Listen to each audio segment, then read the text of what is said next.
Good mornings, welcome UP board smart study hub. आइए हम आज आपको परिचय कराते हैं जीव विज्ञान से। मैं अमन सर आपको आज जीव विज्ञान का कक्षा 10 का अध्याय 5 का जो पहला चैप्टर हमारा है उसके विषय में मैंने परिचय आपको दे दिया था। उसी क्लास को हम लोग आगे कंटिन्यू करते हैं। जैसे कि आप जानते हैं अध्याय एक जो है आपका जो जीव विज्ञान है कक्षा 10 में, उसमें जैव पराक्रम। जैव पराक्रम में जैव का अर्थ होता है जीव और पराक्रम का अर्थ होता है क्रियाएं, जो हमारे जीवन की क्रियाओं को चलाने में सहयोग प्रदान करते हैं, उसे ही हम जैव पराक्रम कहते हैं। अगर आसान शब्दों में हम कहें कि जैव पराक्रम क्या है, कि वे समस्त सम्मिलित क्रियाएं जो जीवन को सुचारू रूप से चलाने में सहयोग या मदद करती हैं, उसे हम जैव पराक्रम कहते हैं। अगर बात किया जाए जीव की, तो जीव दो प्रकार से होते हैं, एक सजीव, एक निर्जीव।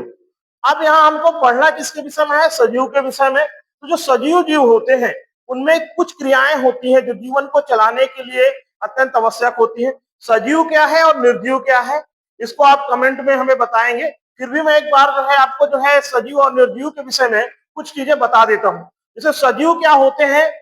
सजीव वे होते हैं जो श्वसन करते हैं, उत्सर्जन करते हैं, प्राप्त करते हैं, परिवहन करते हैं और जनन करते हैं। ये जो सारी क्रियाएं जो है सम्मिलित रूप से जिन जीवों में होती हैं, वे जो है सजीव कहलाते हैं। एक क्वेश्चन हम आपके लिए छोड़ते हैं कि निर्जीव क्या है। निर्जीव के विषय में आप कमेंट में बताएंगे कि निर्जीव किसे कहते हैं। आइए हम लोग आगे कंटिन्यू करते हैं। अगर देखें तो जैव पराक्रम में जो है कह सकते हैं वे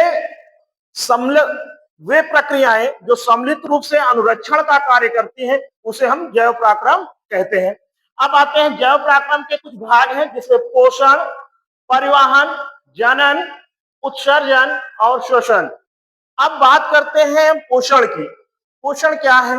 पोषण जो है हमारे शरीर को ऊर्जा प्रदान करने का कार्य करता है और जो हमारे शरीर में टूट फूट क्रियाओं की मरम्मत होती है, उसमें भी सहयोग प्रदान करता है।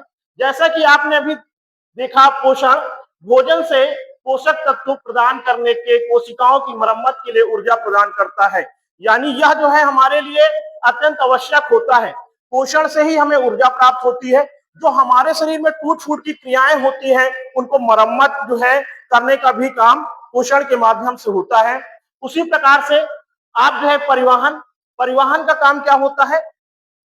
एक स्थान से दूसरे स्थान, अगर आसान शब्दों में कहें, एक स्थान से दूसरे स्थान तक चीजों को ले जाना और लाना ही क्या कहलाता है? परिवहन कहलाता है। अगर जीव विज्ञान की दृष्टि से बात करें तो परिवहन क्या है? भोज्य पदार्थ या पोषक तत्व या रुधिर को हमारे विभिन्न कोशिकाओं तक पहुंचाना और वहां से जो अपशिष्ट पदार्थ है उनको लेकर के बाहर ले आना ही क्या कहलाता है? परिवहन कहलाता है।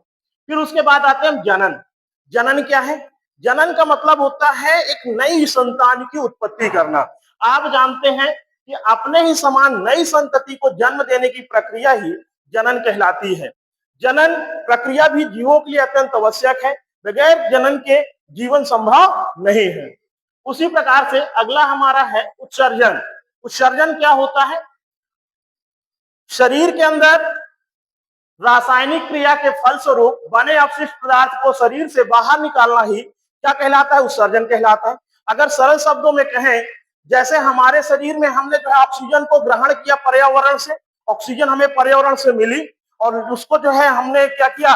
ग्रहण करने के बाद रुधिर के माध्यम से हमारी विभिन्न कोशिकाओं तक गई, वहां रासायनिक क्रिया हुई और उसके फलस्वरूप वहां जो कार्बन डाइऑक्साइड की मात्रा बनी और उसको शरीर में कुछ रासायनिक पदार्थ बने भोज्य पदार्थों के पहुंचने के बाद, तो जो कार्बन डाइऑक्साइड और जो अमोनिया, उसको हम मूत्र के माध्यम से बाहर त्याग करते हैं या कार्बन डाइऑक्साइड को बाहर निकालते हैं।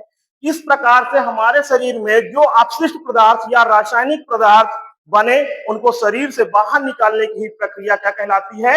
उत्सर्जन कहलाती है। क्या कहलाती है? उत्सर्जन कहलाती है। हम आते हैं अगले पर, यानी उस पे श्वसन। श्वसन हमें वायुमंडल से ऑक्सीजन को हम क्या करते हैं? ग्रहण करते हैं। ऑक्सीजन हमसे किनसे मिलती है? पेड़ पौधों से। पेड़ पौधे जो है ऑक्सीजन को छोड़ते हैं, उसे मनुष्य क्या करता है, ग्रहण करता है। और मनुष्य ग्रहण करने के बाद रासायनिक अभिक्रिया के फलस्वरूप, यानी कि उसमें जो है, जो मानव में कार्बन डाइऑक्साइड बनती है, उसको शरीर से बाहर निकालने या त्यागने की प्रक्रिया जो है क्या कहलाती है, श्वसन कहलाती है। यानी कि ऑक्सीजन को ग्रहण करना और ग्रहण करने के बाद शरीर से बाहर निकालने की प्रक्रिया कार्बन डाइऑक्साइड की, जो हमारे शरीर में अपशिष्ट पदार्थ बने उनको बाहर यानी कि निकालने की प्रक्रिया जो है क्या कहलाती है, श्वसन कहलाती है, जिसे हम कार्बन डाइऑक्साइड के रूप में जानते हैं। CO2 का मतलब होता है कार्बन डाइऑक्साइड और O2 का मतलब होता है ऑक्सीजन। अब इसके अगले जो है क्रम के लिए आपको नेक्स्ट वीडियो में मिलेगा। अगर इतनी चीजें आपको हमारे इस चैनल में बेस्ट लगी हैं तो हमारे इस चैनल को आप सब्सक्राइब करिए, लोगों को शेयर करिए और चैनल को लाइक जरूर करें। अपनी प्रतिक्रिया कमेंट बॉक्स में जरूर व्यक्त करें। जय हिंद, जय भारत।